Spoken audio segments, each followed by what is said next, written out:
a Marlins game, the people, even in the fancy schmancy seats behind home plate there, everybody's on their cell phone and nobody's watching the action. Nobody. Our friend George was asking how much would they pay you? How much would they have to pay to go to the game? And I laughed. I said, Defo used to go regularly. That it's a good ballpark from viewing. Yes. The problem is crossing into Dade County. I mean, as soon as you cross into Dade County, the driving tactics are altered completely. It's like Formula One versus NASCAR around from Broward to Dade. Is it bad that I feel more comfortable there? Like I was there Saturday. Yeah. I'm just driving like a loon, and it's accepted. I spent much time there, trust me. Like I get into Broward, and I have to like control myself. And it's not like Broward's perfect. It's still South Florida, but it's no. I mean, the drivers are awful. Probably. I mean, you would hear this in every city. Oh, man, nobody drives like the people here. Miami's great. Miami, you can do like the stuff you get honked. You don't know at. if the guy next to you is passed away and is at the wheel. Like literally Weekend at Bernie's. Like you pull moves anywhere, even in Broward. Like you cut someone off the middle finger, and I'm like, dude. Oh yeah. I didn't even do anything to you. But if you drive in Miami like a lunatic, no one even notices. They're like, that's normal. Very normal, yeah. I mean, the rules are suspended there of any kind of road etiquette. That's for sure. They don't honk. Tires are flying out of nowhere, even though they didn't come off any car. People are dropping stones from the bridges. The fuck? The time. Wake up with Defo, joined by Lubie. Welcome to the Defo Show.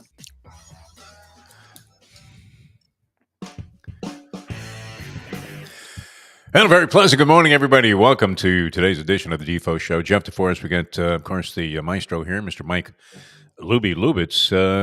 Did you go out to the beach yesterday after you dropped your wife off at the airport? Yesterday. You probably couldn't see me very well. I got tons and tons of sun Saturday, as I was saying. Wow, you look good, kid. You really do. Look refreshed and ready to go. It doesn't look bad. I'm happy to be here because I'm happy to be anywhere. I had a little hairy incident yesterday, which now that I'm thinking about it, I should have been more frightened by it than I eventually was. But I mean, I don't know, Louie. Do you believe in a theory that you use up 9 lives No. at some point in time? I mean, that you have like 8 chances and then the ninth one, that's it? Oh, God. Because I guess back in the early 80s when I was doing massive amounts of cocaine here, I probably used up 5 of them, I would say. The fact that I'm still here and that, I always worry, every now and then, I guess every couple of years I've been going to get that, what is it? It's like a sonogram for the heart. What is that called? Oh, I don't know. EKG? I know. Yeah, I don't know. Is that an EKG? No, I don't know what the sonogram for the heart is. EKG. I guess it is. Yeah. I mean, they look at you like they were looking at a pregnant woman, and they take a look at your heart. It's really good. I mean, it's kind of interesting. It's sort of sexy when you're doing it. You almost feel like having an orgasm. You're hearing this ba-doom, ba-doom, ba-doom, and you hear all the sounds and everything. And I'm always amazed that I come out of that with like a favorable report. Because I'm thinking, geez, I had to destroy this particular organ. That shit was pure, man. I mean, it was straight off the Colombian vine. It was unbelievable. So that's 5 out the window. I remember a couple of traffic incidents. I can think very clearly and envision 2 of them where I thought this is it. And that's going back a long way, like into my 20s. I was in a Winnebago that flipped. On the Jersey Turnpike and was on its side to oncoming traffic in the middle of a rainy night. Oh, my God. With about 8 people in the thing. And that was frightening. Somehow we escaped that with barely a scratch. And I was driving back with a girlfriend from Florida to Syracuse. And we had taken the snow equipment off. Back then, people had like chains on their tires. I don't know if you ever see that anymore. Yeah. And we'd taken all this equipment off when we drove down to Florida, and then we're coming back. And, of course, it's April, so it was a spring break, and it's snowing in Syracuse or around the upstate New York area. And this girl's car gets out of control, spins around, and is actually facing oncoming traffic with no control of the car. Somehow we skidded off the road there, and I can still see the 2 trucks that were coming at us. So that's 7 at least, Louie, that I can think of. 5 for the cocaine, 2 driving incidents that I vividly remember. I mean, there are probably many, many others. So yesterday I've been having an intermittent check engine light come on my car. Okay. The car's got 51,000 miles on it, and it drives like a top. So you're thinking, I don't know what this is. And then I noticed a little bit of a glitch when I was starting a car. So I thought it could be a battery, could be the alternator. Alternator, yeah. But it was very much intermittent. I mean, one day it'd be fine. The next day you get a little bit of a hesitation before the car started. And so yesterday I drive to this therapy thing I've been doing for my Achilles, which I only have one session to go. The thing seems to be fine. Dodged a bullet there because the doctor's always smiling when they originally suggest surgery. Yeah. You haven't gotten to the stage yet. Have you ever had that happen where you had an injury and the first thing they say was, well, I can fix it with surgery? No, I'm not there yet. All right, good. No knee injury or anything that led to that. Shoulder goes. Maybe you had, the need for Tommy John, the ulnar collateral ligament damage in the elbow when you were throwing too many curveballs, Lubie. I don't know. But anyway, so the car was a little hesitant when I started it when I left for the place. It's only a couple of miles away. And then it really was reluctant to start when I was leaving the therapy place and I was going to pick up some Chinese food at the fabled Dragon Tea House, which involved making a U-turn on Commercial Boulevard. Right. So after the hesitant start, now normally if you have a battery problem or an alternator, once you start the car, it's going to run till whenever you get to your destination. Yes. In this case, I'm making a U-turn on Commercial Boulevard. Fortunately, I did it when there wasn't much traffic coming. And as I'm across two lanes of the three of oncoming traffic now, which would have broadsided me, the car stalls. No. Now think about this, people. You never consider this, right? You're always thinking, hey, what the fuck is this guy doing? But you don't figure that he has no control over the vehicle anymore. Yeah. All right, so you're thinking, shit, I better start this thing up right away. But you don't realize at first that it's still in drive, so it's not going to happen. Not going to start. Yeah. And I'm going, holy shit. I see these two like oil tankers side by side in the two lanes that I'm blocking, and they're coming. And fortunately, the thing started, and I was able to get across the street. Oh, Jesus. So now it's running, and I'm thinking, geez, I got to pick up this Chinese food. So I drive to the restaurant there, and eventually I couldn't leave the restaurant. I had to call AAA. That I needed a new battery. They dropped one in while I was there. Battery or alternator. I'm like, even if it says check engine, sometimes that's just like a weird thing with a battery. But man, did I get away with one because it very easily could have been ringing death there. And literally, Lubie, I can still see these two like oil tanker trucks are steamrolling towards me. One is starting to flash his lights. And my car is inoperable at that point. Thank God it started and got off the road there, and that there was nobody in that third lane really pressing the action. But that was a very lucky break I caught yesterday. So that being said, I'm happy to be anywhere. I don't know about you, Lubie. You have to be just absolutely euphoric because, again, you dropped Shirley off at the airport yesterday, which is why we weren't with you. And that just gives us more ground to cover today, Lubie, which is great. All right, so where do you want to begin? You want to begin with the Olympic ceremonies? You want to go back to the opening ceremonies in the Olympic Games Friday night? Did you have any thoughts on that? Did you watch that? I'm not a huge Olympic opening ceremony guy. I mean, I'll catch glimpses of it. I caught a little bit of that Lady Gaga thing. Everybody said was brilliant. I find her to be a very innovative, interesting entertainer, even though it's not necessarily my style of stuff. Yeah. But you're thinking, wow, this woman is really like a brilliant entertainer overall. And the stuff she did when she was doing duets with Tony Bennett and all of this other stuff that she's done. Of course, what was the movie with Bradley Cooper where they did the duet together and it was fantastic? I can't remember the name. It's annoying. All right, but I mean, you would have to say, as strange as she was when she hit the scene with all of those bizarre outfits that she was wearing, she looked like a Christo art project, didn't she? What was it called? No, Shallow was a song. What's the name of the movie? A movie, yeah. No, it should hit you right away, Lubie. I mean, your memory isn't as shot as mine. No, it's not. But regardless, I mean, so that was good, and everybody said I didn't see Celine Dion, but she's a great story now with all of this. Star is Born. A Star is Born.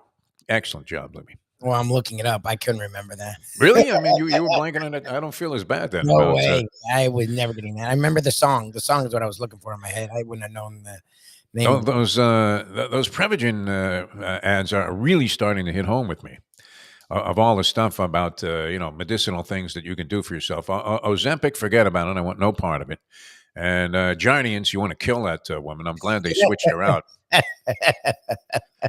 The Jardiance and the Cars for Kids ad are the two that play frequently. That I mean, as soon as I hear it, I want to throw a brick at the television set. 19 Cars for Kids in years. Oh my God.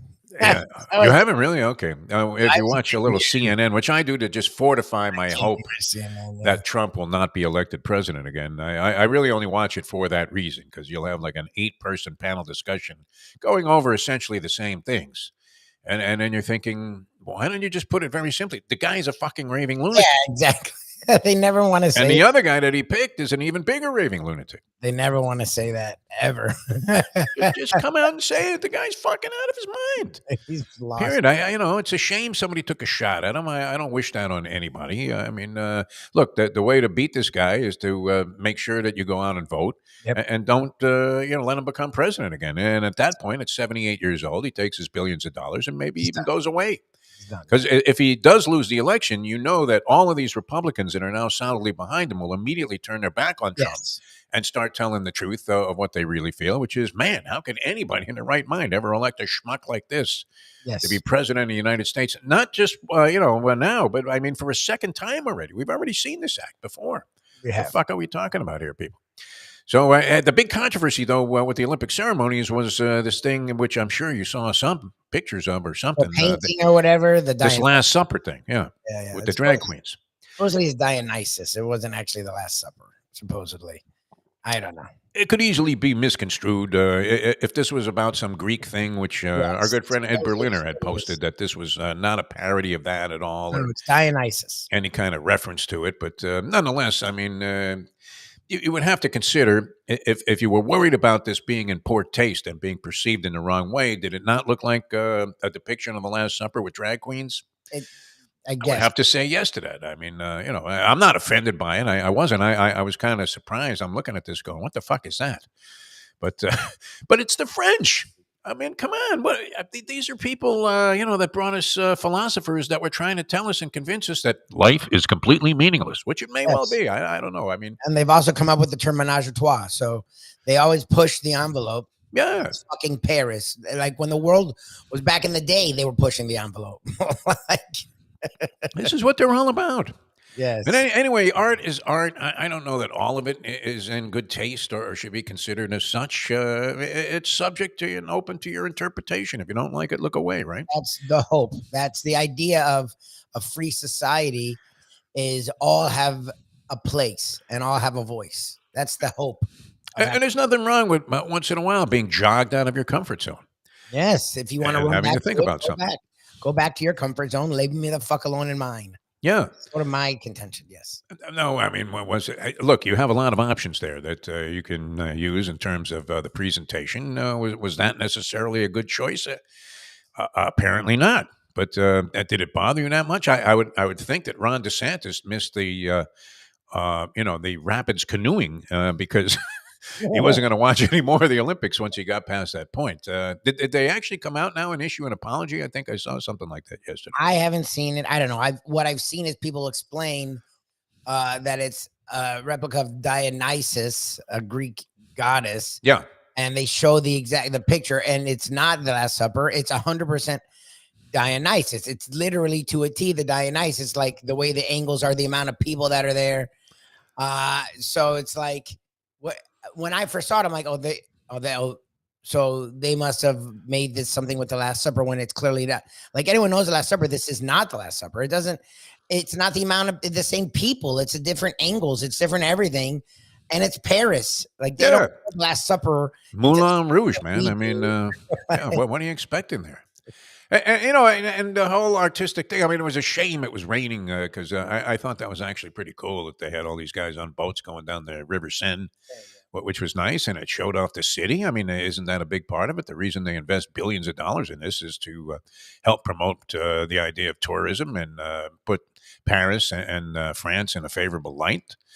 We saw. I mean, why do you think that Putin was hosting Olympic Games recently? Same thing as the Live Golf Tour. Let's just forget about that Khashoggi guy, man, that they chopped up into pieces. And hey, look at that. John Rahm just won a tournament. It's awesome.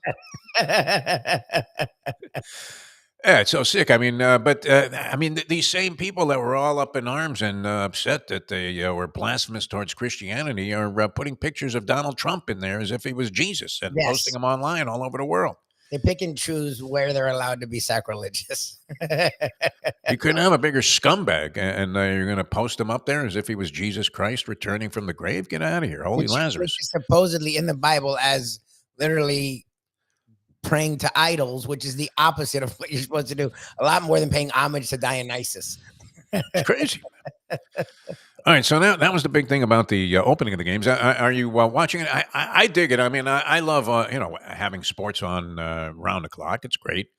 I've essentially only been watching on NBC, which they have the package doctored up by the time they get to the nighttime show. All of this stuff's taking place really early in the morning, Eastern time. So sometimes I've caught in the package at night stuff that I've already seen when I was tuned in at like 6 in the morning.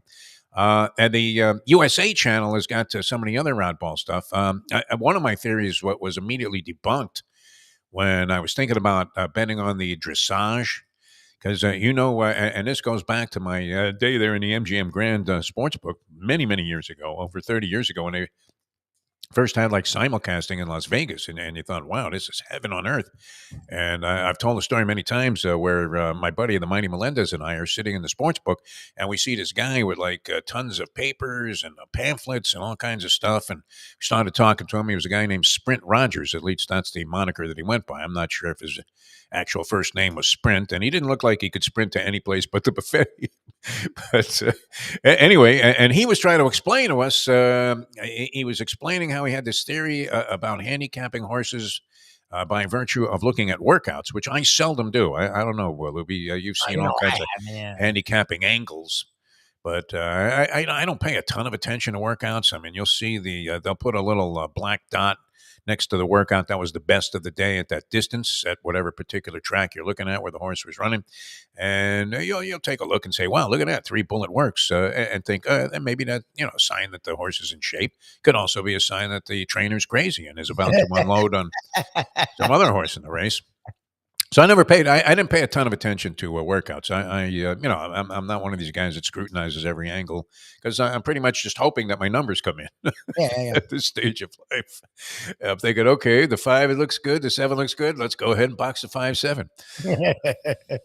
That hasn't been working. I told you. I mean, my mother went to her grave, and my one thought was, geez, Ma, could I not have been born on a different day? Wouldn't it have been great? I mean, the 7-5 has buried me throughout my betting career. But the dressage, one of the things about handicapping horses, and this has worked for me for the most part. It's not foolproof like any gambling theory, but nonetheless, one of the things that Sprint Rogers pointed out to the Mighty Melendez and me was that if a horse comes on the track and looks the part, and there are certain signs, and one of which is the bowed neck. When they come out there on the track and they got the neck and it's like on the muscle, and then you look at the rest of the horse and his appearance or her appearance, and you're thinking, my God, this horse looks like Michael Jordan stepping onto the court.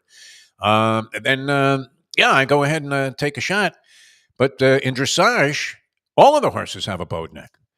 They all look like Man of War. I mean, it's amazing. So I lost a lot of bets there. The steeplechase thing, the cross-country steeplechase, that's a wild event. So I'm watching some of that. I don't know. I mean, do you dig any of the so-called weenie ancillary sports that take place in the Olympics? It seems like they've eliminated some of the really stupid ones. Okay. I don't believe rhythmic gymnastics is still a part of the program. No. I don't know that you see synchronized swimming anymore. Is that out of the games? I know baseball is not being played in the summer games this year, and I'm not sure that it's really all that fascinating. Olympic baseball, I never paid that much, gave it that much credibility as to who the best teams were. And it's kind of like, but I haven't embraced the world. What is that? The World Championship of Baseball, where they have the thing. It's always down here in Miami. It's the only time you ever see a crowd at Marlins Lone Depot Park. The World Baseball Classic. World Baseball Classic, yeah. I mean, it's kind of interesting to see how the rest of the world relates to a game that, especially in this city, that we're absolutely numb to, and for good reason. And that's another part of the stories that took place over the weekend. Your man Jazz Chisholm, you see what he did with the Yankees yesterday, Lubie? 2 home runs. Oh, 2 home runs, really? Starts a slick 5-4-3 double play, even though he's never played third base. Transformed into a great player. All in these years, he was floundering with the Marlins there, hitting 250 for his career. And not showing flashes here and there, but nonetheless, the minute he gets out of here, just like a lot of players, he blossoms. And Yes. that couldn't be any better. Big factor. Yankees beat the shit out of the Phillies yesterday. And so that's all in the story. We'll get into some of that with Dave Hyde. He's going to join us here in about 10 minutes on the program, the great Dave Hyde of the Sun Sentinel. All right. So any observations on the Olympics so far, Lube? I mean, when you had Tatum benched for an entire game, that was kind of weird. In the USA basketball team's He victory over didn't Serbia. play. I thought that was interesting. And Ken was like, "Have you noticed how the Team USA Ken was all over it, the professor. score No doubt. He differential loves has it. increased immensely Yeah. since Tatum hasn't been playing?" Not 40 minutes in a 20-point blowout. I was like, he's not wrong, actually, because I noticed that. I'm like, Derek White. I'm like, I don't think Tatum has played it. Because I watched that entire game. I'm like, I don't think Tatum has played at all. Like, and he never played. And he says with the Marlins that Jazz Chisholm played like Shirley Chisholm. He did. That's a good one. I would have wanted Shirley Chisholm. She would have added something, and Jad just added shit. You knew he was gonna. I'm not even gonna pay attention to his career in New York. He's gonna win an MVP and be in a Hall of Famer now that he's a fucking Yankee. I'm not even. I don't. When I saw that trade, I'm like, good for him. Now he'll be the guy that he was supposed to be fucking here. Well, sometimes you see that, but and then more often than not, you see the guy have a quick flash with the new team and then revert back to being what he was. Well, no, look, this isn't the Dolphins. Most Marlins that leave outside of Yelich, don't do so much. It's just that group when they got rid of those 4 or 5 guys that we all knew they shouldn't have got rid of, that we told them not to get rid of, that we didn't want them to get rid of. Those guys, Real Muto has been good. Have gone on to be all-stars at least once, if not multiple times. But whatever. Chisholm, I mean, he wasn't doing anything here, so I don't care that they traded Chisholm. But of course, he's going to be good just because it's just how it's going to work out with the way where the Marlins are now. But anyways, with the Olympics, I watched. It was so funny because it's now a big story with the Olympics. But I put on volleyball because we've been talking about, and I always liked beach volleyball. Oh, beach volleyball, yeah, I watched some of that. Rice and Smith, which harkens back to my youth, your days in California. So it was on, and USA is always at least good in it. So I'm like, all right, cool. I put it on, and I'm like, Buttinger. I'm like, didn't we get clobbered by Cuba or something? I was watching a little of that match. Annihilated. It was 2-on-2 on men. And I'm like, is that Chase Buttinger? Like the guy who was a McDonald's All-American. He played in the NBA for like more than half a decade. Oh, yeah. And I'm like, that looks like him too. And they're like, Chase Buttinger with a slam. I'm like, Chase Buttinger? I'm Holy like, Will Chamberlain. Oh, he left the NBA when he still was in his prime. Like, I thought he just went away. No, he chose to leave in his like late 20s to go to volleyball and has become a fucking Olympic standard volleyball player where like they won 2-0 and he was fucking scary. Like, oh yeah, oh cool. Everywhere. How many teams does each country have in the beach volleyball? I would imagine it's more than one because I saw another pair and I don't remember that guy being one of them. There's usually 2. I think at least 2. Okay. I remember the men. The women will have Missy May and the trainer one. Oh yeah, who was the tall girl? Carrie Walsh. Was it Walsh? Yeah, Walsh? That was good. Good one. And there would always be some other team, but you felt bad for them because they weren't May and. No, those two were very dominant. Yes. Beach volleyball is a cool game. I tell you what's good that you don't see a lot of anymore, and that is like regular indoor volleyball, playing at that high of a level. Because in beach volleyball, let's face it, the team that's serving is actually at a disadvantage. And so, and there was a time, I believe, that you could only score when serving, and they changed that. Is that possibly true? Is anybody familiar with that? If you go all the way back to the beginning of when beach volleyball became popular, and it was St. John Smith, Randy Stokelis was a team I remember, and Stokelis was getting every fucking gorgeous chick. It was amazing because the guy was just an absolute stud. St. John Smith might have been the more prominent and important and influential player, but this Stokelis guy was great. Karch Karai got involved in that after a terrific career in volleyball, and he was a dominant force. But was it true back then, Lubie? I'll have to go back and research this a little bit. I thought you could only score when serving. Yes. So I think they changed things, right? They had to change it because it was terminal. I mean, the games would take forever. Yeah. Games would take fucking forever. And the game yesterday was moving. Because if the guy digs the serve, which they usually do, then the team that's receiving is at a tremendous advantage. They're about to get like a slam dunk opportunity I mean, immediately you don't see that many long rallies in beach volleyball. Well, like once in a while, you'd have someone who was great at serving, like Yeah. in tennis, and them serving was a positive, but it's Right. rare. Usually they're like, here you go. So is that true? I mean, we have to ask our audience that if It's not somebody's on the chat anymore. line. Yeah. No, they changed it. No, No, now you score whenever they whoever changed gets the it. point. Yes. I don't know when they did, but I remember growing up, including Olympics. Now, again, maybe indoors is different. Maybe that's what it is, beach versus indoors. But I remember I used to watch a lot of beach volleyball because, again, Karch Karai, when I was I growing think up. every point counts in indoor regular volleyball also. Okay, so I think they changed. I don't think you have to serve to get a point. I think, excuse me, the matches I think would go on forever, and I think they made a thing where if you serve, you get to keep your serve. Yeah. You can play, because I remember what I was watching yesterday. I'm like, that's fucking weird, because I used to love volleyball, and I remember you could matches would take a long ass time because you had to wait to get a serve to then score to get a point, and that was not the case yesterday. Like they were just giving everyone. No, I mean you get a point every time on a beach volleyball, and I'm pretty sure. I want to say with certainty that that's the case in regular volleyball also now. And I do think that represents a change. I want to say that for sure. 100%. But we need some verification on that and validation. Sarni's watching, so Sarni, if anyone's going to know, it's going to be Sarni. But I know 100% growing up that was not the case, and as you're saying, it is now for sure.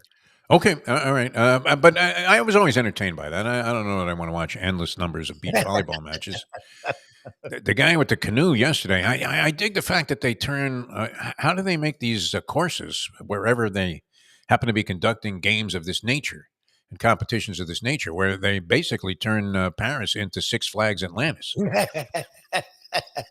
Wouldn't you love to take a shot at one of those things where they manufacture rapids? That's pretty cool. I like that, but I don't know that I could do it. Have you tried to kayak at all, Lubie? I one time, and that you was end up in the water and then couldn't get back on the boat. It's like a Defo story. Most of the adventures I've had with whatever wife or woman have gone well. That never agreed to go kayaking with a woman. The ex-wife. Yeah. It was on our honeymoon, and it was a fucking disaster. And Shirley's wanted to do it our whole relationship. Oh, stop! No, there's no way. Simone and I did it, and we were getting lapped, and we were out in the middle of the fucking ocean.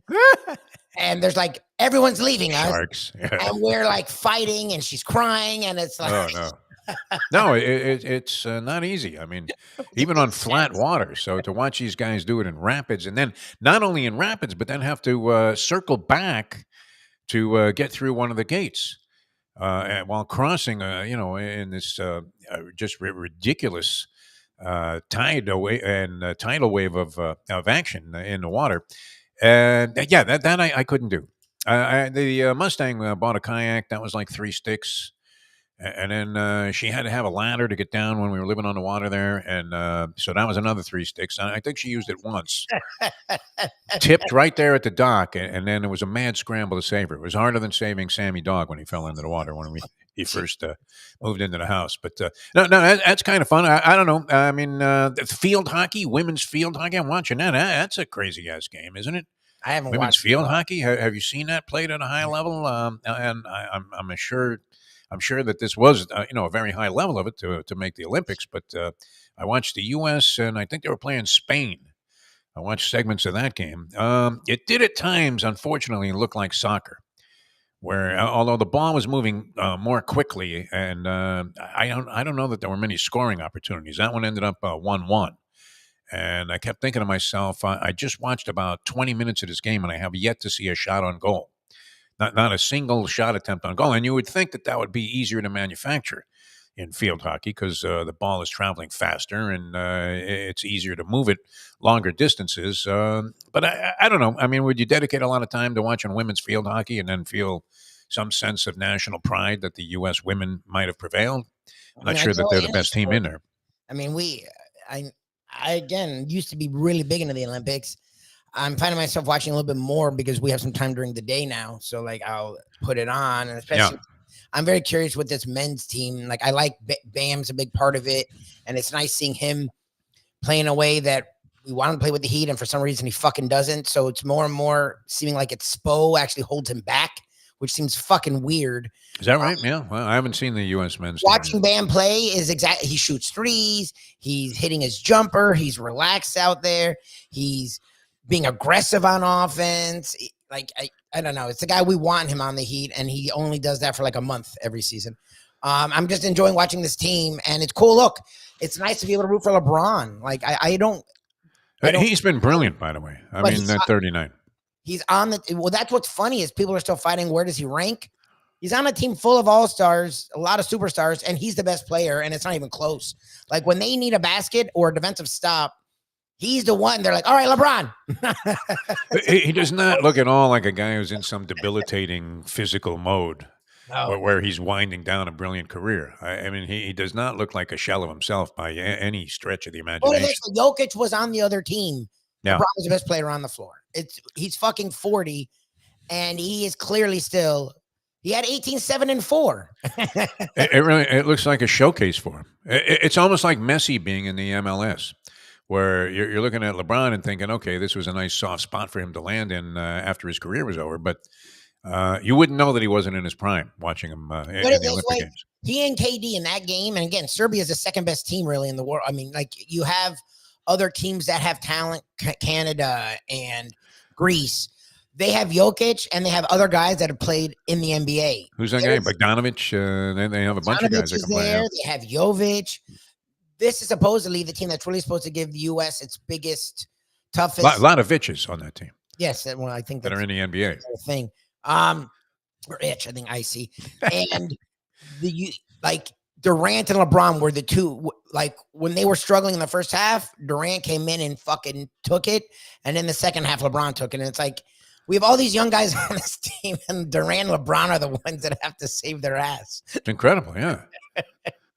I mean, you have Anthony Davis on this team, Bam Adebayo. I mean, that's why I was stunned that, I mean, maybe they were just fucking around in the preliminary games leading up to the Olympics, the warm-up games, but how could they possibly lose to anybody? I refuse to buy that the rest of the world assembling teams no matter how many NBA players they have caught up with the United States. When you're looking at Jason Tatum being benched, potential league MVP, benched for 40 minutes by Steve Kerr, who's not. He says he felt like an idiot keeping Tatum. Yeah, he wasn't bench. benched. He just you forget that. Look, Derek White shouldn't be there, but he does. That's the thing. When they're smart with the Olympic teams, they don't just worry about who's the stars. They worry about who fits this. Look, it's why Drew Holiday's starting. Drew Holiday shouldn't be starting on this fucking team. But you do need, and it's why Bam gets so many minutes. You do need defensive presence out there or it becomes an all-star game. And these other teams will play very fundamentally sound offense. So if you're not disciplined on defense, you can have all the stars in the world. A lot of the time, it's what you saw in the trials where these other teams will keep it close. Kerr was going with the players that made sense. It's why they pulled away, but it left Jason Tatum sitting there.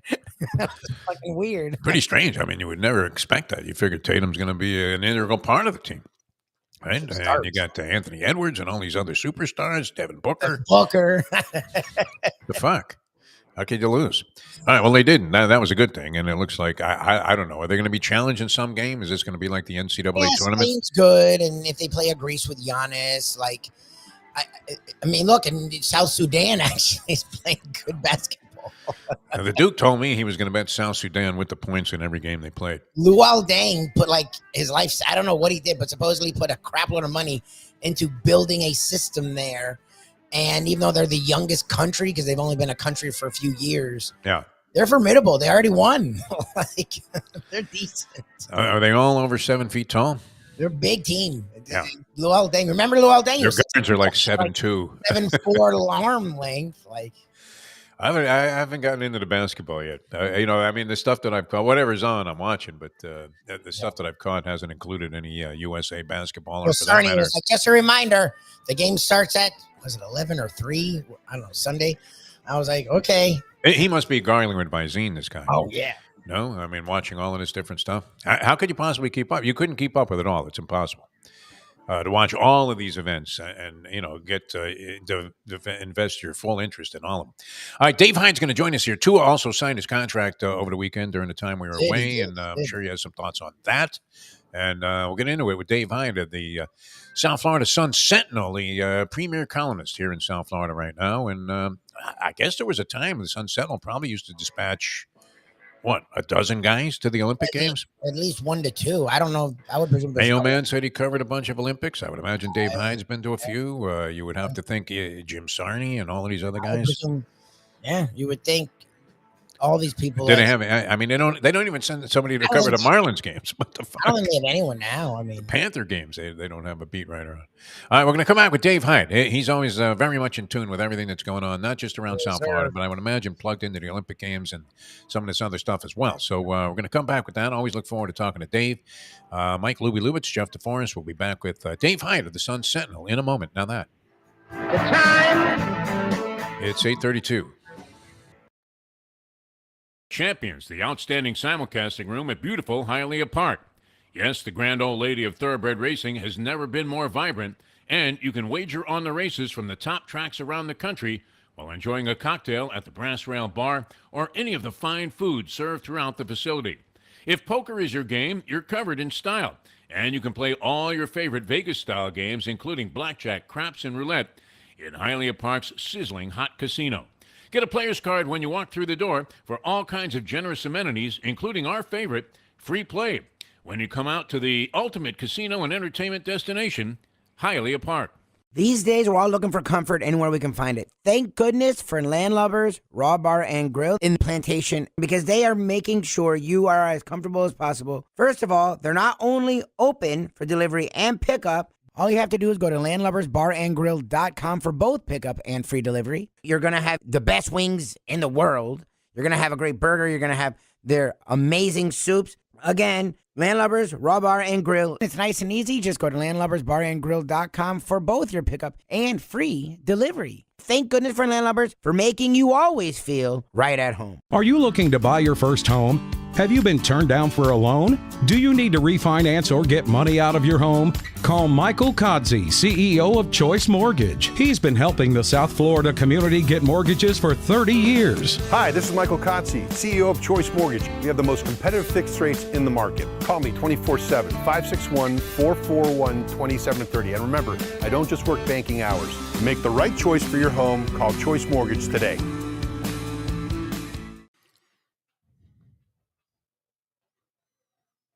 The world, I mean, if my point was ever going to be embellished and going to be proven true, the world has gotten me sugar now. Grab a bagel and a schmear, plus some Defo and Lubie. Welcome back to the Defo Show.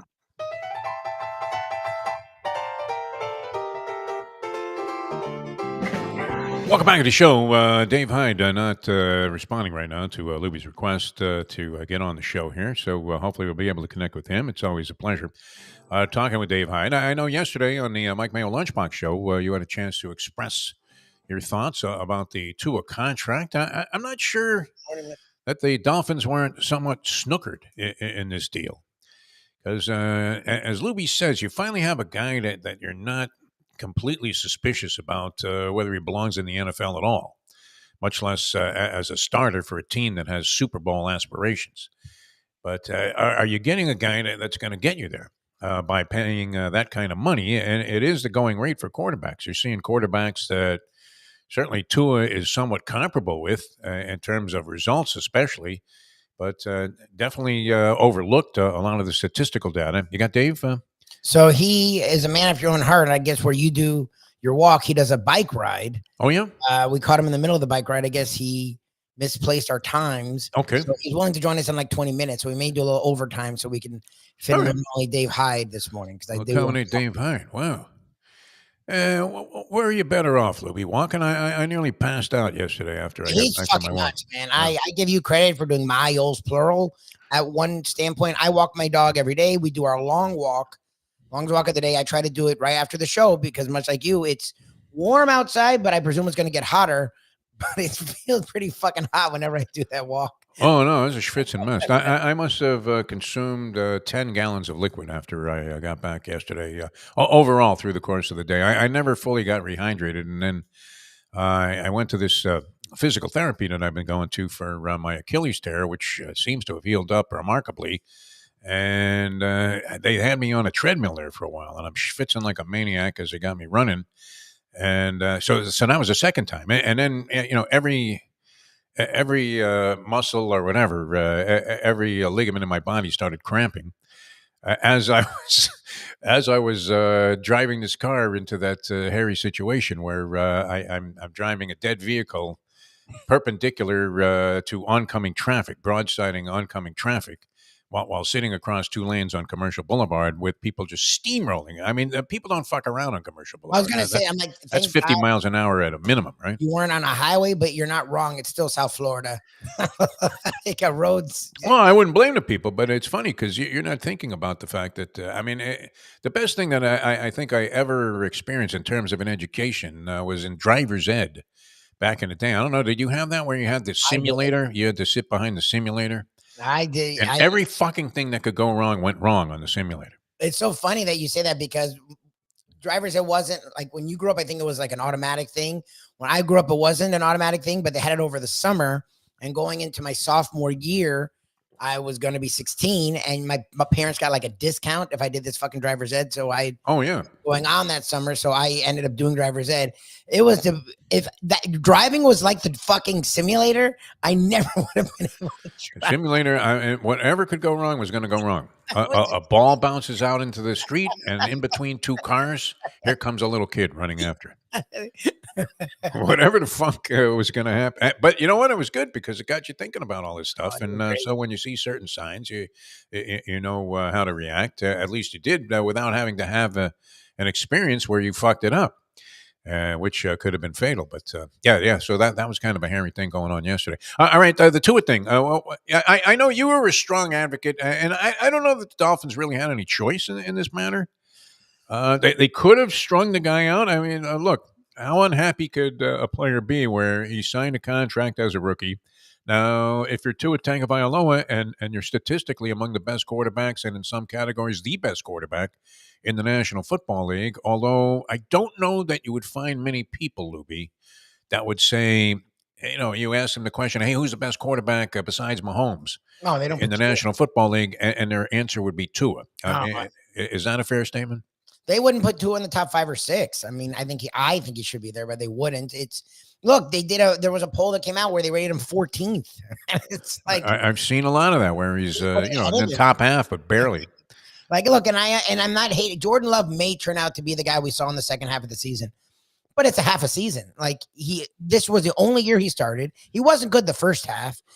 And he did win a playoff game, and then he was sucked in the second playoff game. So it's like if they can choose, Stroud was a rookie, was fantastic as a rookie, and was great that first game. He didn't do shit the second game. Like it's the stuff that Tua would get hammered for is the stuff that these other guys sort of skate by on. Josh Allen, a talent. He's the other guy that people would probably bring up if you're saying outside of Mahomes, because Burrow again is now. Would you rather have Josh Allen or Tua?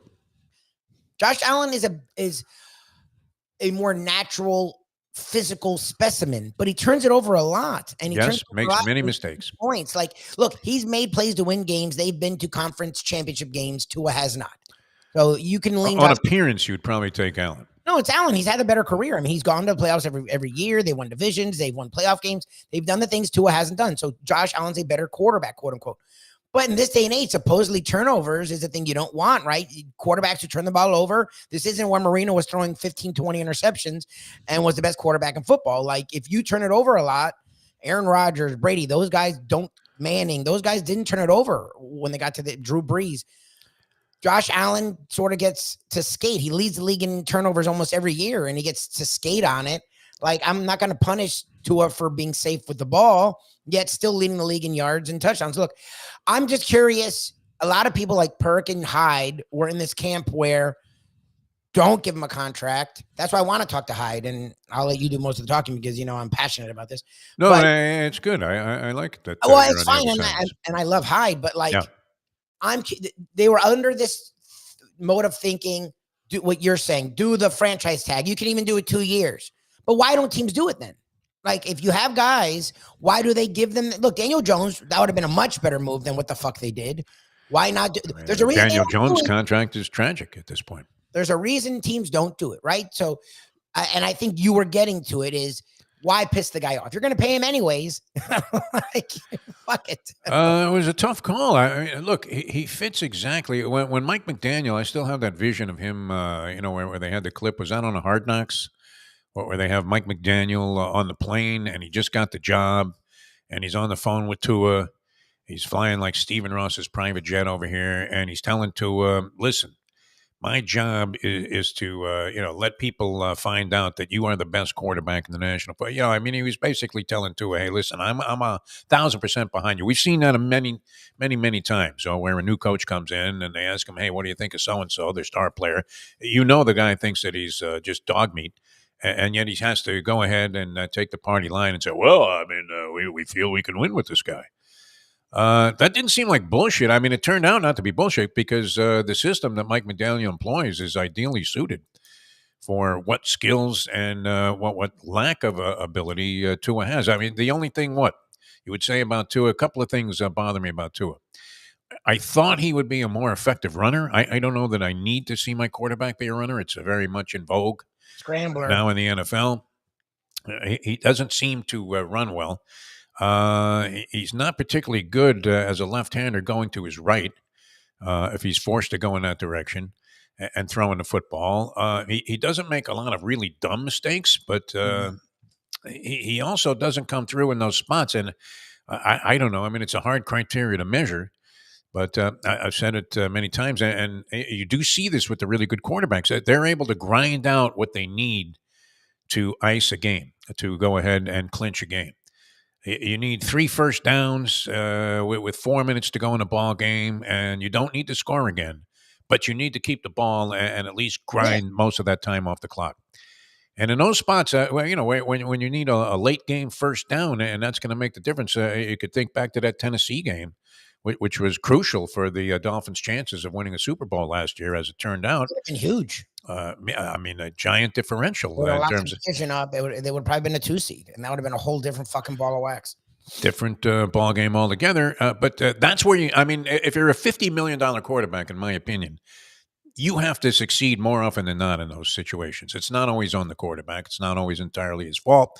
But Tua has not looked good in those spots many, many times.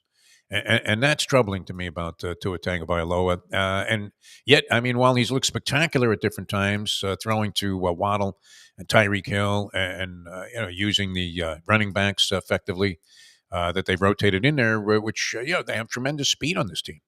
So that fits his skill set. If you were going to have him around for another 4 or 5 years, your alternatives were what? Probably not all that favorable. Were you really going to snare a guy in a draft that was going to be better than Tua Tagovailoa? No, look, that's my contention is logic, not emotion. You haven't had a quarterback in 20 years. The 2 quarterbacks you had were Pennington, who was done, and it was mostly him just being an actual game manager, and just keeping the score down, keeping the games close, finding a way to win. And then it was Ryan Tannehill, who, as we saw in Tennessee, if he has everything around him, he can win you some games. If you needed him, the stuff you want Tua to do, that Tua has done, like when Tua had his back to the end zone and was about to get annihilated by 3 dudes, throws it down the sideline 50 fucking yards in the air to Hill to get out of the end zone. And I think they went and won the game on that drive, or one of those drives. Tua has done that. Tannehill never did that for the Dolphins. So Tua is the best since Dan Marino. That's where I'm living. I'm not living where is he compared to these other guys? Because if you notice, the other organizations aren't doing that either. Jared Goff isn't fucking Patrick Mahomes, but the Lions aren't comparing Jared Goff to Patrick Mahomes. The Lions are comparing Jared Goff to the litany of shit they've had before Jared Goff. The Atlanta Falcons, who brought in Kirk Cousins, who then they drafted their parent. Kirk Cousins isn't Patrick Mahomes either, but he's better than fucking whatever the hell they had since an old Matt Ryan or whatever they had. Like, that's what I'm doing. What if the Dolphins had? What can they get? It's been a disaster. I mean, they've had a bunch of punches there, sending the clowns. Like people can go over this list, and it's horrifying when you think about it. You're an MVP candidate the last 2 years. They can rank you where you want. You're a legit top 6 quarterback in the league. That's what you are.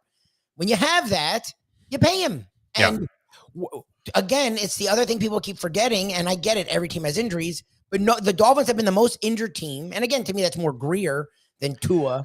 Haven't had great offensive line play either. No, and in the middle of the year when they had good offensive line play, they had the best team in football. When they had a healthy defensive line, they had remember, in the middle of the season, they were the number one team, and we weren't insane for saying it. Pro Football Talk said it. The problem is, the last month and a half, they lost their top 2 edges. Then Van Ginkel, they lost their 3rd edge. They were down 3 to 4. Weren't they down all their starting offensive linemen heading into the like? People forget this, and then they played in the coldest game in history. Literally, people. The game should not have been played in those conditions. Frostbite watching a football. Like, people magically forget this. Like, and they were in the game for a while. They were in until the 3rd when the refs called a horrendous late hit that would have ended the Chiefs' drive in the middle of the fucking field and given the Dolphins a chance. Like, these are all things people forget. I'd love to see Tua with his offensive line and defensive line in fucking January, like Mahomes has had outside of that. Look, when Mahomes didn't have an offensive line in the Super Bowl, how bad did the fucking Bucs make him look? Like, that's my thing, is I try to use logic instead of my freaking emotion. It's not that I'm the biggest Tua fan. I hate Alabama. I'm a Dolphins. He's a very likable guy. I still remember when he rolled by in a booth there when we were doing the shows on Radio Row in Miami. And Tua rolled by, and we had just seen his nice agent as well. And we thought, wow, I remember we were saying, hey, yeah, Tua, welcome to the Dolphins. He hadn't even been drafted by him yet. Yep. And no, he's acquitted himself very well. I don't know, that you could have gone in a different direction, because where would that have left you over the next few years anyway? Although their option was to have him play out the season at his $20 million salary, and then take a shot and franchise tag him for 2 years. So again, and that's but you would have had a very, very frustrated. I mean, the guy's making $30-40 million less than Kirk Cousins. They draft. I mean, former Redskins. What did can't even think of the name. What did they ended up calling the Washington football team? Commanders. Yeah, Commanders. Yeah, still stupid. Blanking on that. Wow.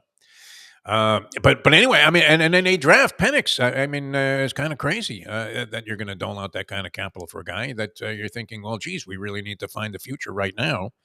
When we were just paying this guy $50 million a year. There are many other quarterbacks in the league that are making that kind of money. Yes. That you would prefer Tua over, I would think.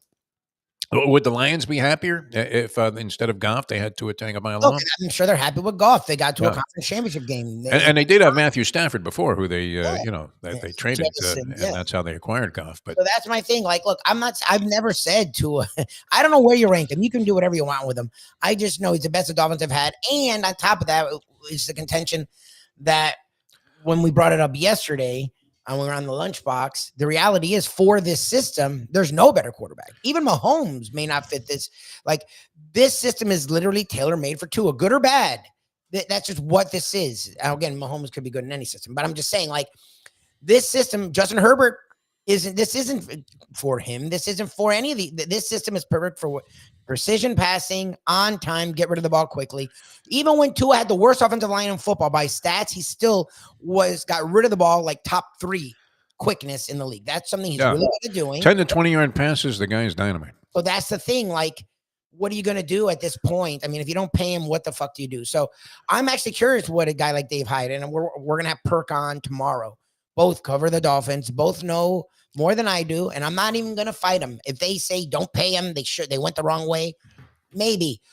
Why did they go this way then? Like, why? I just don't. Outside of offending the guy by having him be getting paid half what the going rate is for a guy of his caliber for the next 3 years, which I don't know what kind of acrimony would have developed. Would Tua strike you as a guy to be sulking on the sidelines there, saying what the fuck? No. I mean, when you're getting paid marginally compared to other quarterbacks in the league, and look, the money's staggering, so you have to keep that in perspective. For us, if I was getting $1 million a year to do this, I would consider it phenomenal. Yes. Do I need 50? If somebody was willing to give it to me, sure, I would take it. But if that was the going rate, and you had a chance to do other things, which he doesn't, because he was still under club control. Yes. For a couple of more years. It's an interesting debate, but I don't know that the Dolphins had a lot of options, because there's nobody in the mix there that they could either acquire or draft that would be as good as Tua has been for them, especially in the system. I agree with you there, Lubie. But it's not our money, so what do we care, right? Exactly. Look, I'm not look, and I understand that point too. So why do you care? But look, there is a hard cap, and you want to have a good team. And you want to make sure they can get guys. And when the quarterbacks get paid, it does tie the team's hands behind its back. I totally admit that. Look, I never was saying they have to pay him. I actually am not that. I understand he hasn't won a fucking playoff game. Like, even guys that we questioned did. Trevor Lawrence, as much as they went backwards last year, was in the conference championship the year before. So you can't say he hasn't done more, quote unquote, as a team play. Tua hasn't won a playoff game. I'm not fighting that. Okay.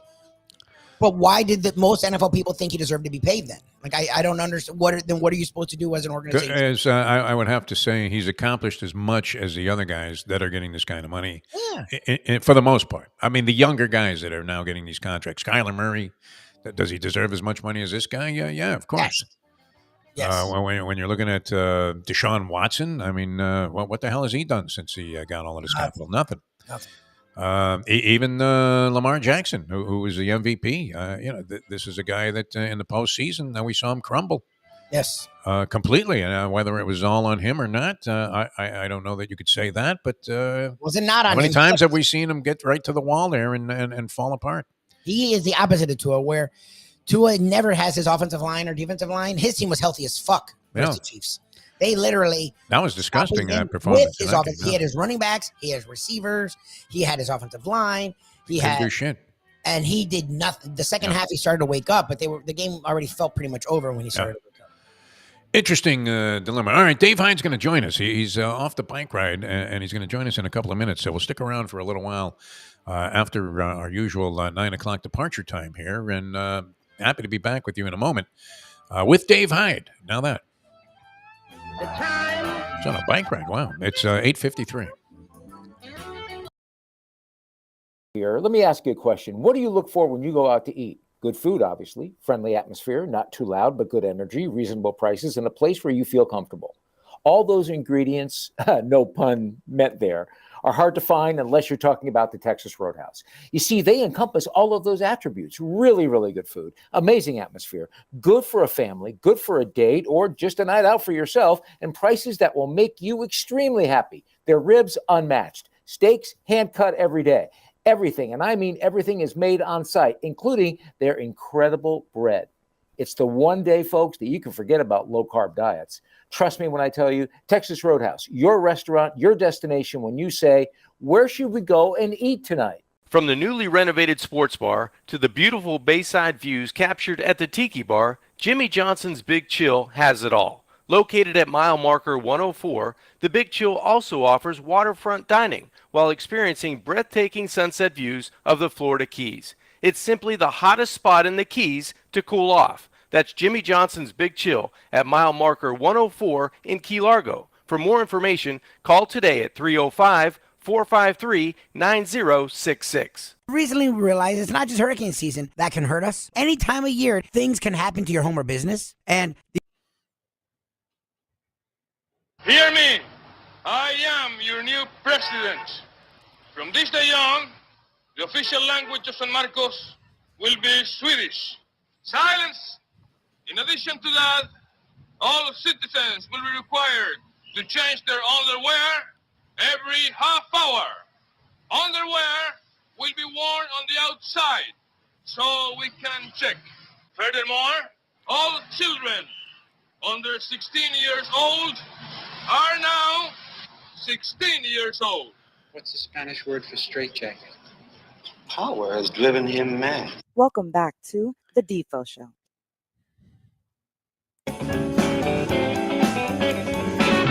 We're hoping Dave Hyde, nothing happened to him on the road there, because still not responding, even though we thought he was going to be done with his bike ride by now and able to be with us here on the show.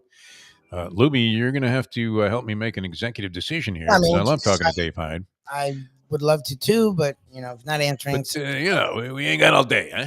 We can move it to another day. Okay, yeah, maybe we'll catch up with Dave another time. Would that be the way to go? If he calls in the next minute or so, we'll go ahead and do it. Yeah. Otherwise, we will sign off, and we will be at an ice cream parlor later on today with Mike Mayo.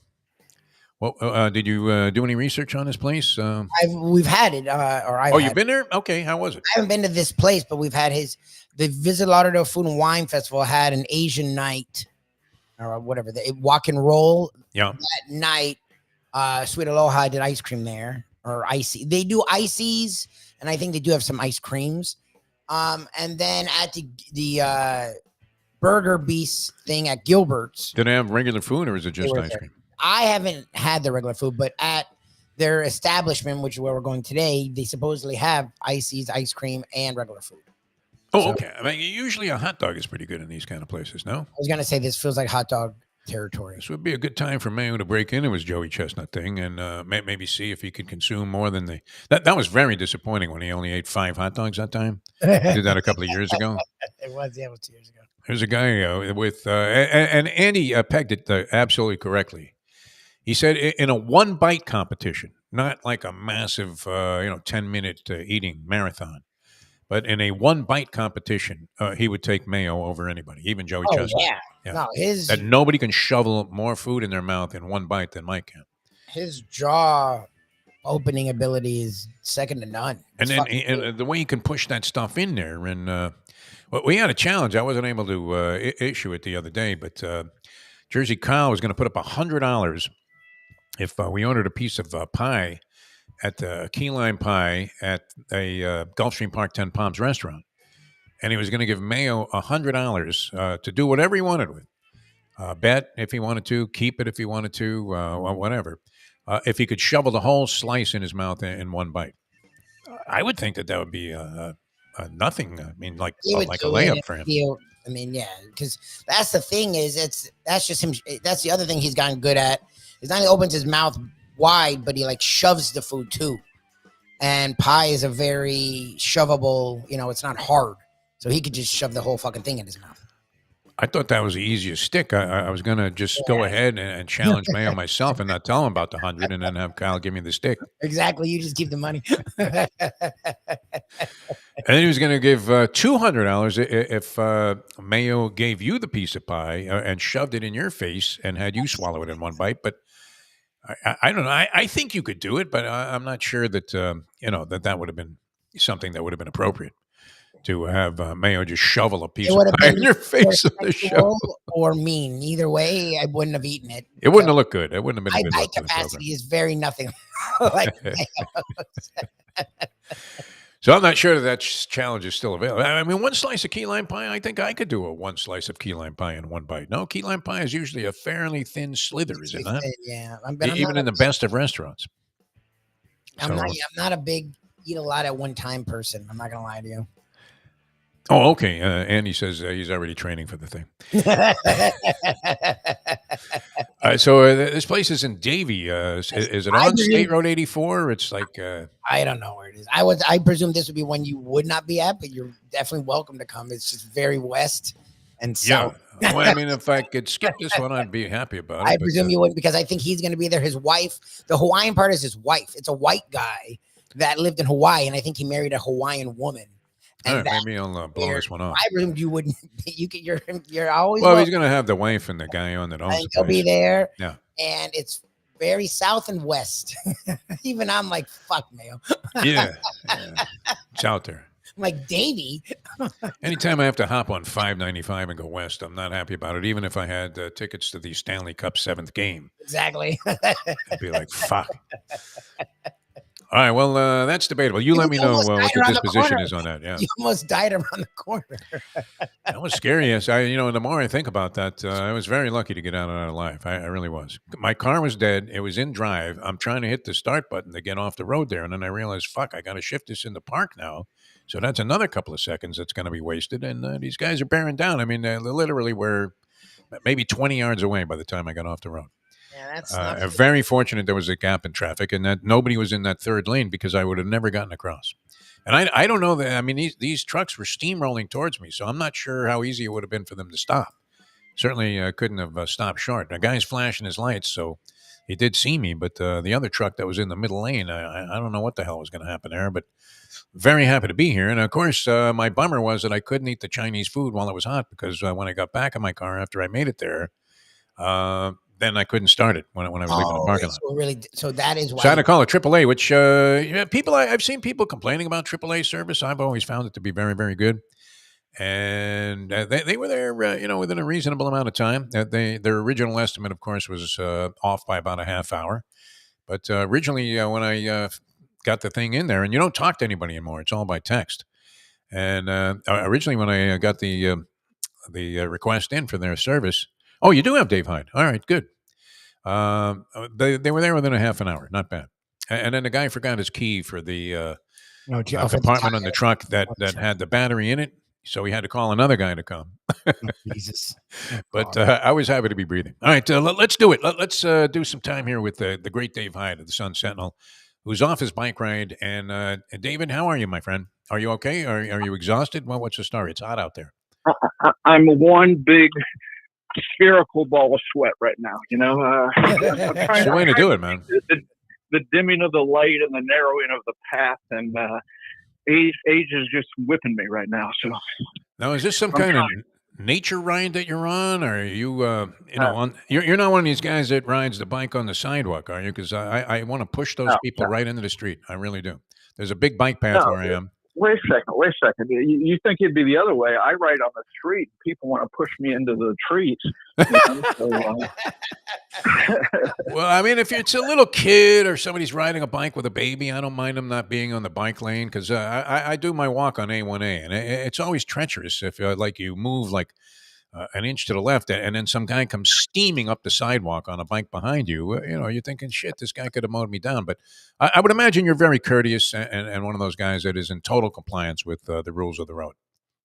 I just don't want to get hit by a car. So yeah,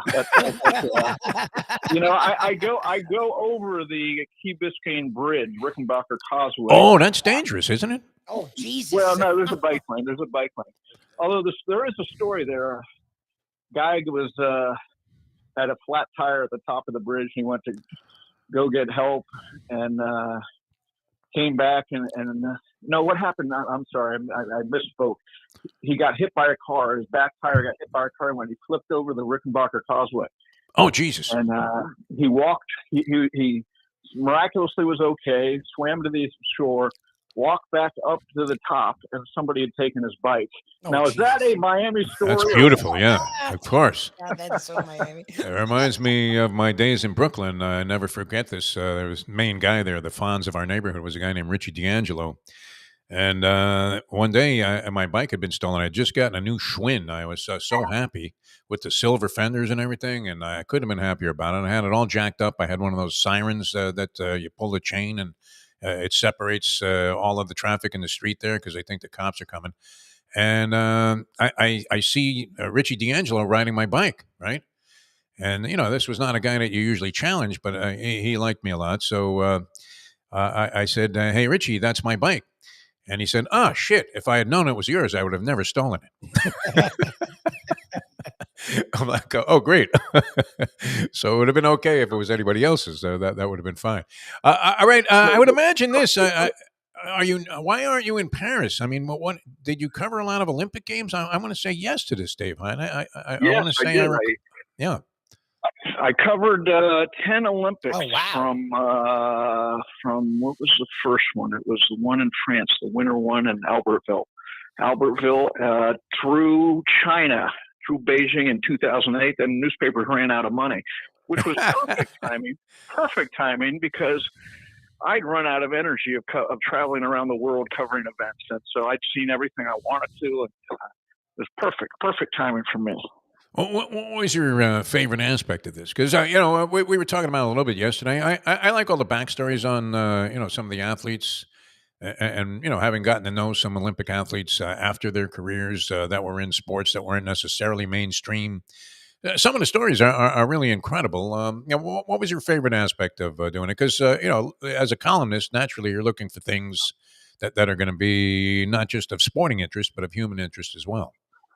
Yeah, it's a cornucopia of sports. I always said there are two Olympics. There's the Olympics you see on TV, which is, this week the swimming and the gymnastics, and that's it. Yeah. And next week it'll be track and field. That's fine. I mean, and then there's the real Olympics where you go to search of stories. sometimes I remember once I was just sitting at a weightlifting competition. I can't remember. I don't remember. I think I was covering that. There was one guy from one country in an island in the Pacific. He was the only guy on his Olympic team. So I thought, what's his story? So anyways, I'm sitting there waiting, and all of a sudden the crowd erupts, goes crazy. And I'm like, what just happened? And we forget there are other parts of the world where sports that we don't follow are huge. For instance, team handball in Northern Europe is huge. Weightlifting. This was weightlifting. And I said, I got to go to this post-game press conference, see what happened. And you put on headphones, and there's dials, like 10 dials for 10 different languages you dial to. So naturally I go to English. And this guy stands up and Turkey asks a question. I'm waiting for the translation. And it comes over like this. He asks the athlete a question. He goes, "Yeah, you are an embarrassment to your country. Your response."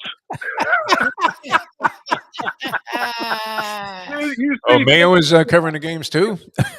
Yeah, you just see and stories. There were so many incredible stories at the Olympics that you just never see. I remember once covering a guy from Azerbaijan who he climbed a mountain every day and skied down it with used equipment, and that was his. And he got in the Olympics, and just getting there was such an accomplishment. And so, yeah, I mean, winning gold and the gold medal count and all that. But as a writer, I just love going and finding bizarre stories about sports. It's been your thing. I mean, that's what sets you apart from many of the people that do this for a living and have done it for a long time. I mean, still remember you telling us the story about Parcells giving the guy on the corner there $100 and, stopping and going out of his way to make sure that this guy was okay. And that's the kind of stuff that always, makes for good reading. And certainly the way that you express this, kind of brings you in touch with people that you otherwise would have no idea we're part of the sporting landscape. All right, so I mean, are you writing about it even though you're not there? What's your approach? I haven't yet. I haven't yet. Maybe something will break through where I feel compelled to write about it, but as of yet, I haven't written anything. I'll say this: I don't know that you could find a more likable contingent of athletes right now than the American men's gymnastics team. These guys seem to be just terrific all the way around, and it was nice to see them win the bronze medal and break that streak since 2008. So we're talking 4 straight Olympic games where they got shut out on a team medal. But when you see the backstories on these guys and their approach to everything and how well composed they are and how eloquently they come off, you couldn't help but root for these guys. So couldn't be happier for them. That's one of the bright spots of the game so far. Did you get involved at all? I mean, I'm sure you would have covered this in this whole controversy about the Last Supper. That seems like it would be right up the Dave Hyde literary alley, no? We can't do anything anymore without everybody taking it right down to their belief. It's about me. It's about me. It's all about me. It's not my beliefs and what I feel and how angry. I just want to get angry at something. I mean, it's the fucking French. What do you expect? Was bastion. When it Defo, how can I make them angry? Now it's any talk show in politics. How can I make people angry? Because that's when they'll. So, I'm waiting for Dan Brown and the Da Vinci Code to weigh in. All right. Stuff going on locally here, and we wanted to get into that with you because you are, as we say, the preeminent columnist here. With apologies to Greg Cody, who we also admire greatly, but I'm not sure is he even with the Miami Herald anymore. Greg Cody, does he write anymore? I want to say yes to that, but I haven't seen a Herald in forever. All right, so a couple of things. I mean, where do you want to begin? You want to begin? Jim Starney wanted us to embellish the Tua story more, and has requested we talk more about that. Anything to add to it that hasn't been said, Dave Hyde? What was your perspective on the whole thing? My perspective was, I mean, I would have not paid. I would have let them play on it. I want more information. I get why they paid him. I mean, look, Adam Gase and Tannenbaum did it with Ryan Tannehill because, they're looking at, we got a 3-year window. We want everybody, I don't want to have a quarterback problem. And from Tua's side, I can see why he wanted to be paid. So basically it's a 3-year window for Tua. They paid him a lot of money, $150 million in those 3 years. Pretty much it's guaranteed. And so my take is he's paid like a franchise quarterback. Can he take the step to being that guy? Because he's not that guy. I mean, you look at any rating, he's not that guy. And you look at, ESPN had a poll of general managers and scouts. He ranked 14th. And that's roughly around where he is. Chris Sims had him at 19. That seems a little harsh to me. But, so you see what he can do well and the steps he's made. And the question is, does he have another step in him? Does he? And Mike McDaniel rightfully believes that he does. He's helped him to get to this point. So we'll see. He's, McDaniel and maybe Greer. I don't know. I call Greer general manager for life. He just morphs from one regime to another. And so probably not him, but certainly McDaniel's career or head coaching job probably rides on Tua. Okay, well, let me ask you, because I know you just said, and we've talked with you in the past, Perk, who we've talked with, was sort of in the same camp. A lot of the local people, I don't know national-wise as much, but felt, don't give him the contract, play through the 5th year. You could even franchise tag him twice if you want. Why not do that then? If that's an option, if there's all these reservations, all these questions, why pay him now if that is an option? Because then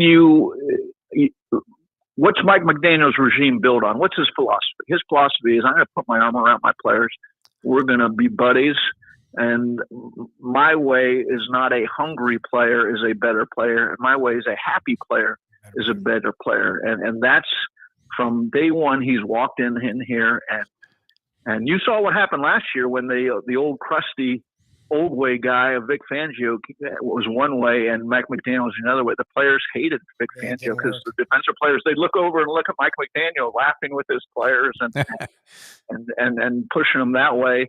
So when you ask about Tua, all of a sudden you're going to have an angry Tua and an angry leader and a guy who saying, oh yeah, he says he really likes me, but he doesn't, and so it would in some form run counter to what Mike McDaniel's trying to do with his team and his philosophy of winning. And now teams have done that. You can go to Baltimore, Lamar Jackson. They made him play the whole way out, played right through into free agency before he got his contract. Dak Prescott at Dallas. And I wouldn't call Jerry Jones a hardliner or anything, but he's in the last year of his contract. He's played through it, wanting a contract and hasn't got it. So Atlanta's doing it a novel way. I mean, it was a bizarre way, but on the other hand, I think that's not exactly that, but having two quarterback options seems to me, but you don't want them on different timelines in a way. And so they're bringing them in together. To me, like when I was talking to Jimmy Johnson and the Tua draft, he said Detroit should take a quarterback. And I said, they got Matt Stafford. And he goes, who's going to have more value than Justin Herbert or Tua or Joe Burrow, whoever falls to them, than that?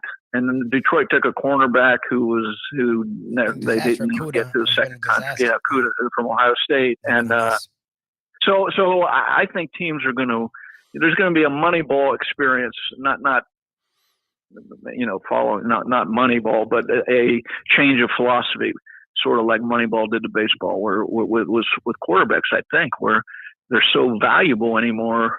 And to me, the best quarterback contract this offseason was Tampa Bay.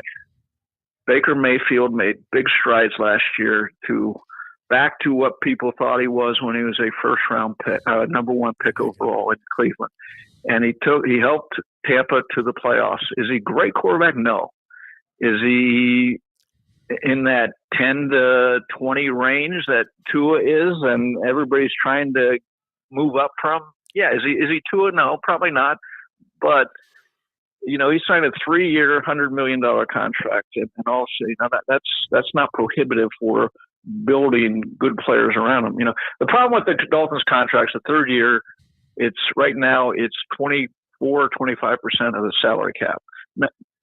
Salary cap's going to go up, so that percentage will shrink. But the idea is that's going to be a hefty part of the salary cap if they don't redo it, and all that stuff. But so I don't know. We'll see where it goes. It's once again, this was a place the Dolphins weren't supposed to be when they tanked, and the one thing they said privately was, we're going to get a franchise quarterback, and we're going to get that guy who we know is great. And now they're crossing their fingers. He's great. Which puts him in the category of a lot of other teams also. You sort of answered my first question, which is how compromising will this be to have this deal? Second part of it would be, I know there's been conversation about a quarterback salary cap separate from the actual salary cap. It shouldn't, it's kind of like with college sports, where I always thought, well, especially college football and basketball, should just be considered a separate entity because it was essentially professional sports, and just treated as a business as such, which they're now doing somewhat, or coming around to that by necessity. Should there be an exclusion of quarterback salaries from the overall salary cap in order for teams to be able to pay these guys what the market rate is, but at the same time not have the team crumble around them? I don't think San Francisco would go for that. I mean, there are two ways to win, and one's get a great quarterback, pay him, get a Patrick Mahomes, get a Josh Allen, get the guy who can pick a team up and carry it as far as it can go, and you're going to have lesser talent around them. Then there's the other way, the San Francisco way, which is get a good young quarterback who might not be he's not Patrick Mahomes or Josh Allen or Lamar Jackson, but he can run your system, and you got great players around him and a great defense, and win that way. So the trouble is when you get in the middle, where you're paying great and you have good, or you're paying bad and the guy isn't just good enough to run a team. So San Francisco has found that sweet spot right now. Now, what they do with Purdy, that'll be interesting. Yeah. Imagine having to pay him $50 million. Yeah. So then they'll be in that spot. If they don't, draft another guy in the 7th round and make him their starter. All right. I don't know. This comes as no surprise, but we knew this was coming. But the dismantling of the Marlins, yet another, would you call it a fire sale? I don't know if it's even in that category. It's just routine at this point. Of course, Jazz Chisholm goes to the Yankees and immediately lights it up with a couple of homers last night and turns a nifty double play, starts a 5-4-3 double play, with a good play at third base, which he's never played before. So, another case where a guy leaves the Marlins organization and immediately blossoms into the talent that you thought he was going to be. Yelich being an example. We've seen it with other players. But what do you make? How much of a disgrace is this? And do you have any faith in this William Bendix guy, Peter Bendix, that I know they got a guy who was hitting some home runs in Double-A and then kind of tailed off in Triple-A ball when he moved up from the Yankees as part of the deal. But do you have any faith in this organization that it will ever be at the point or the level where the fans start to embrace it again? Yeah, no, I don't have any faith, and I don't have any reason to disbelieve. I'm an agnostic. I don't even pay attention anymore. Oh yeah, well, out of picture. It's terrible. It's terrible for a local columnist to say. Yes, I don't even cover the team. The Valley not putting them on TV, and they're look when they traded. Oh God, I'm drawing a blank. Who did they trade the Yankees the day before the season?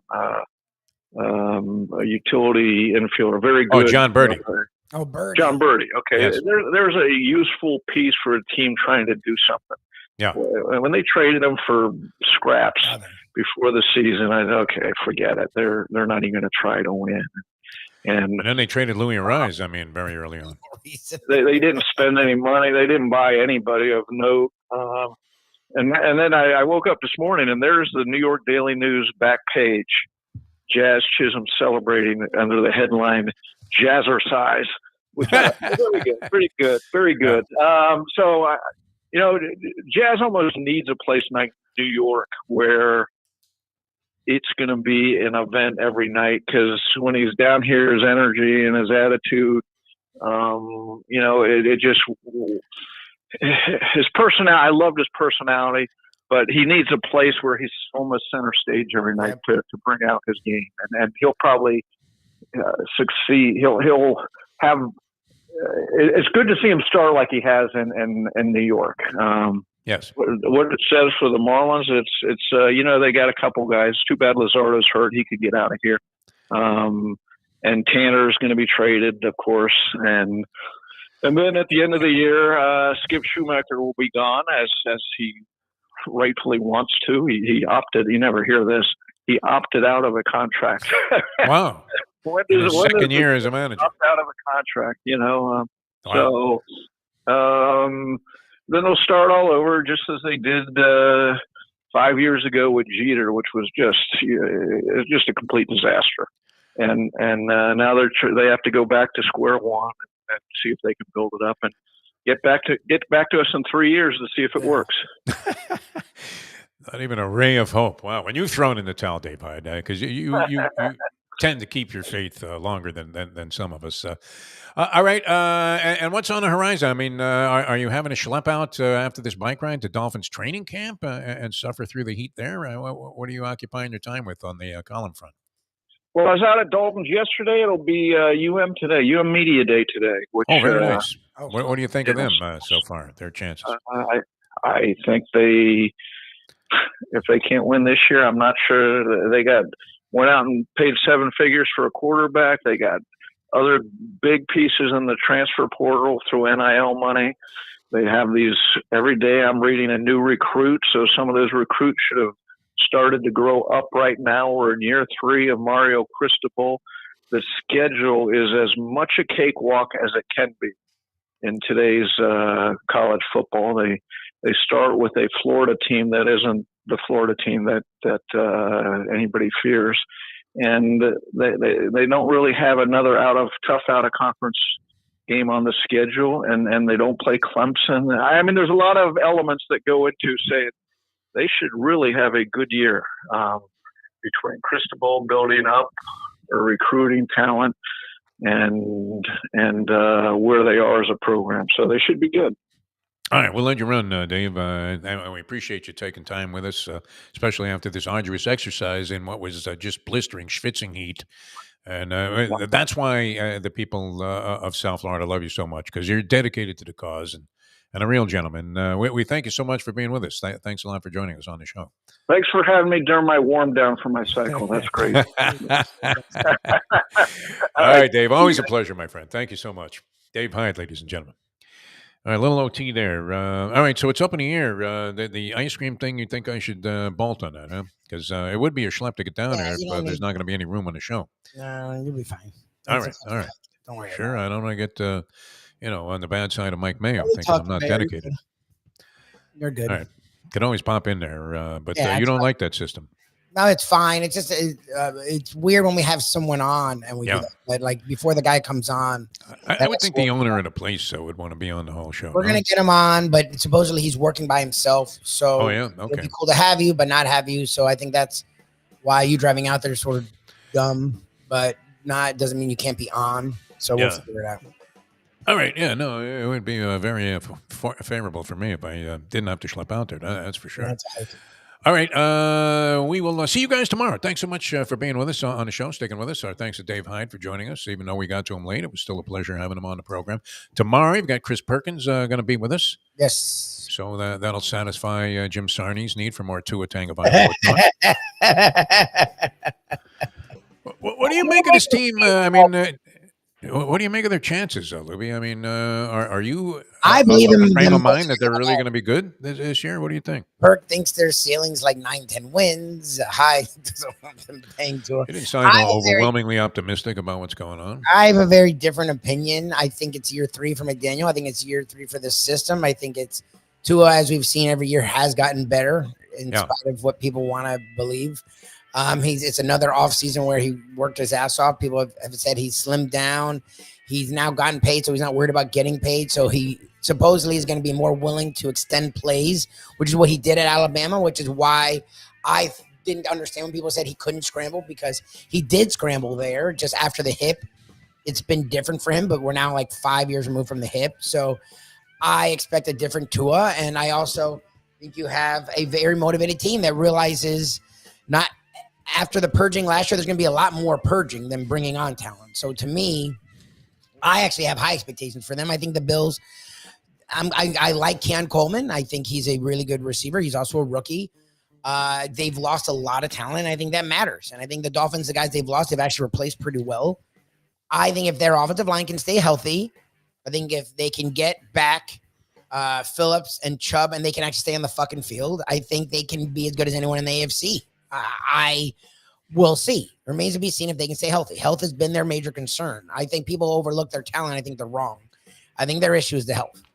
I think if they can stay healthy, they're as good as fucking anyone. We'll see. Because we're not far away from the first preseason games. That's pretty incredible. Yes, sir. First of three. I'm looking here at the.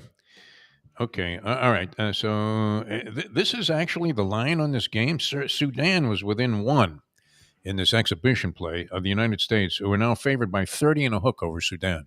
Yeah, I mean, look, it's less than 44. 30 and a hook. Well, are you kidding me? I mean, so they're saying that was just an absolute aberration. This Sudan threat, where they should have, had every opportunity to win the game. Would you go ahead and take 30 and a hook with Sudan? That's tomorrow, by the way. U.S. Olympic men's basketball team. And the women are, where are the women here? Women's Olympic basketball. United States, this is today. United States, 20-point favorites over Japan. They have their first game, I think. Didn't they just play Japan? They were playing the U.S. women? They're playing friendlies. Now I think they finally open up actual play. Oh, okay, because Japan looked like Lilliputians out there compared to, I mean, was there anybody over 5'6" on the Japanese team? And I think they lost by a comfortable margin, but they were in the game for a little while in the first half anyway, even though Aja Wilson was going crazy. Interesting stuff coming up. Looking forward to much Olympic competition today. And thank you so much for tuning in. Our thanks to Dave Hyde. For Mike Lubie Lubitz, I'm Jeff DeForest. 1 o'clock today, Lubie will be slobbering down some ice cream. And I am now, 50-50 to start. I'm on injured reserve here.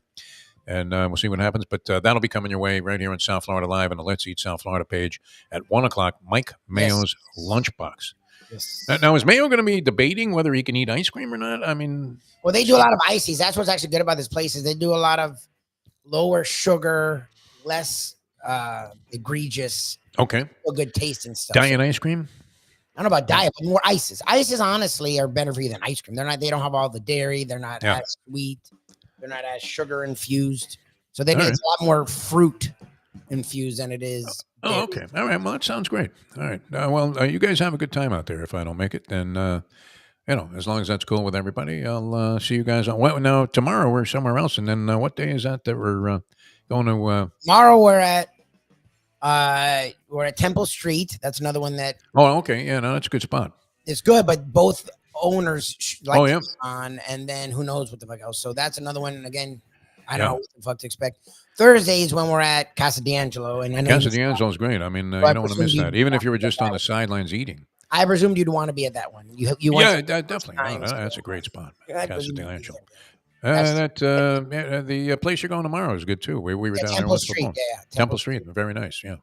All right, guys. You guys have fun. We'll see you tomorrow. Tony Segreto joins us. Brought to you by Texas Roadhouse Restaurants. Speaking of great restaurants, very very affordable and always quality stuff. I had a New York strip at Faraday's. I was on a comp, so naturally I didn't concern myself with the price. But I would have to say that, and this is supposedly like an upscale steakhouse. Yeah, nice, right? Faraday's in the pomp, but Texas Roadhouse New York strip and our bone-in ribeye far superior, I believe, in its preparation. So. And of course, you have the price. All right, we'll see you guys tomorrow. And Lubie will be there at 1 o'clock with Mike Mayo, the Lunchbox. And we'll see you guys tomorrow right here at 8 o'clock on the next edition of the Defo Show. See you next time as we leave you now that. The time. It's 9:31. Let's go to eat a damn snack. Look what they done to my show.